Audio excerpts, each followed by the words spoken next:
Which word don't you understand? Can you point to it? Okay. All right. And then my newest favorite. I'm sure somebody would invent something to keep the sun out of my eyes. That bright people are smart, but they just have no common sense. They don't think of the obvious, like turning the hat around, right? Okay. So these are the issues that go to the social and emotional needs of bright kids. That there's a lot of places that these are the images that come to people's minds. And so when you say, are you gifted? No. But in a place like Schilling, of course, hopefully the answer is yes.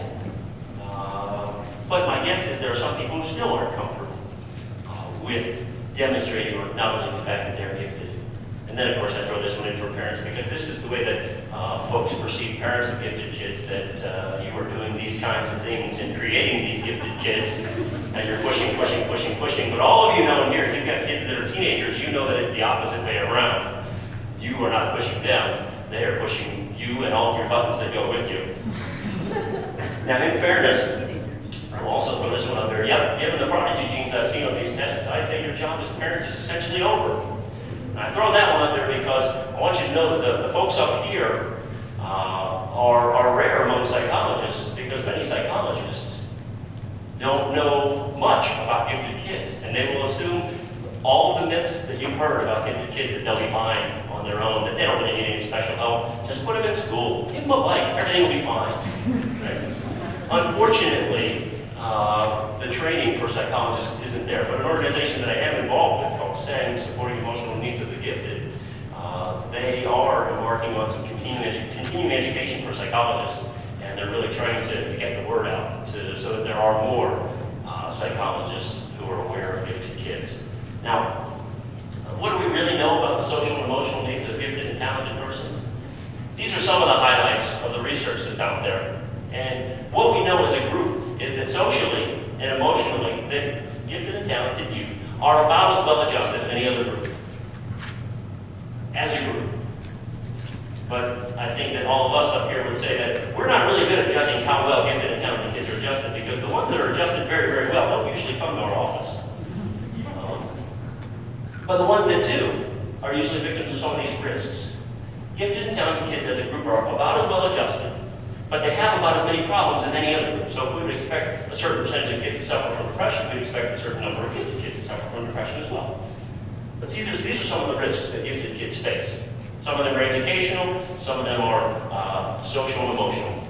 Now, this is where I always get into trouble in my presentations, is always someone will say, "Gee, Dr. Raymond, why did you just read your PowerPoint to us?" And then somebody else will say, if I skip a slide, "Gee, Dr. Raymond, how come you didn't read that slide to us?" So I'm going to make some people mad, because I'm not going to read this slide to you. Because I'm pretty comfortable with the fact that most of you can read. But we look at the issues related to the uneven development of gifted kids. They're bright in some areas, they may be average in some areas, they fall behind in some areas. And I apologize to you guys over here. You have to look at my back because I'm left-handed and I tend to stand this way. But I'll try to see as much as I can. So these are some of the things. These are some of the risks. Now there is one more risk that's not up there that I want to mention, and that is perfectionism. Dear, I'm sure she meant sort of your best, not your absolute best on this assignment.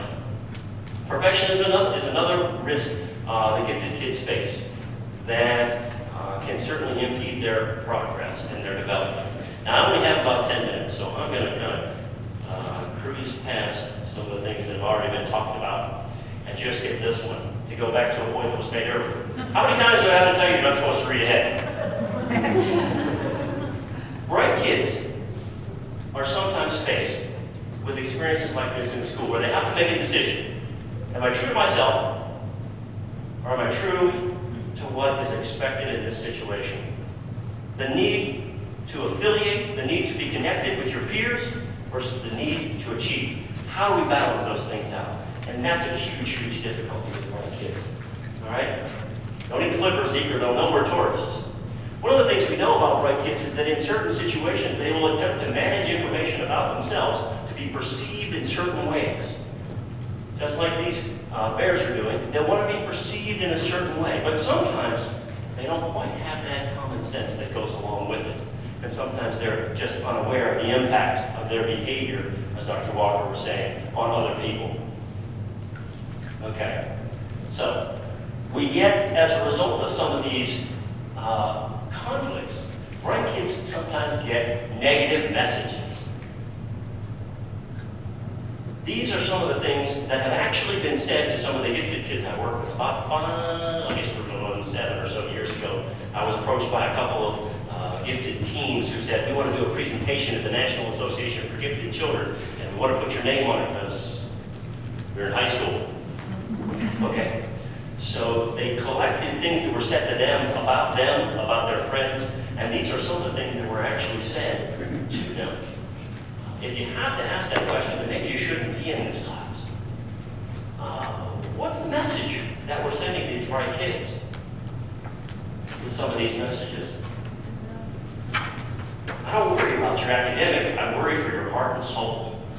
As if those two things, as if those things can be taken apart. So many times I'll hear, well, let's just take the giftedness out of the equation while we deal with this over here. And we can't take the giftedness out of the equation. As you all know, it's a big part of the equation. It's a big part of these kids. And we can't just take it out of the equation. It's kind of like saying, I don't care how tall you are, I'm going to go buy you pants. You kind of need that information. I understand you're visually impaired, but I'm going to teach you how. Let's take that out of the equation while we work on crossing the street.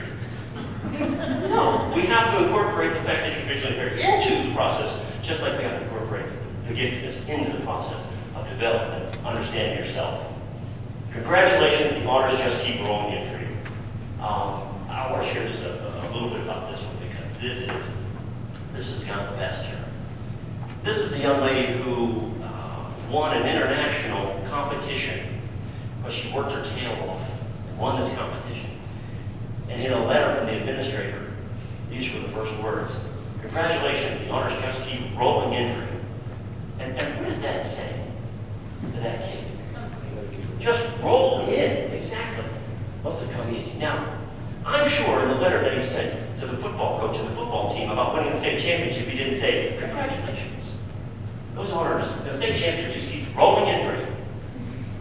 No, he probably praised the dedication, the effort, and the work, all of which apply to this young lady, but none of which were mentioned because of the assumption that, right, sure, of course you won.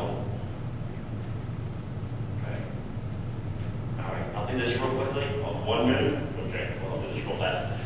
Group of students are discussing it. Think of the kid that brought you here tonight, the kid that made you decide to come here.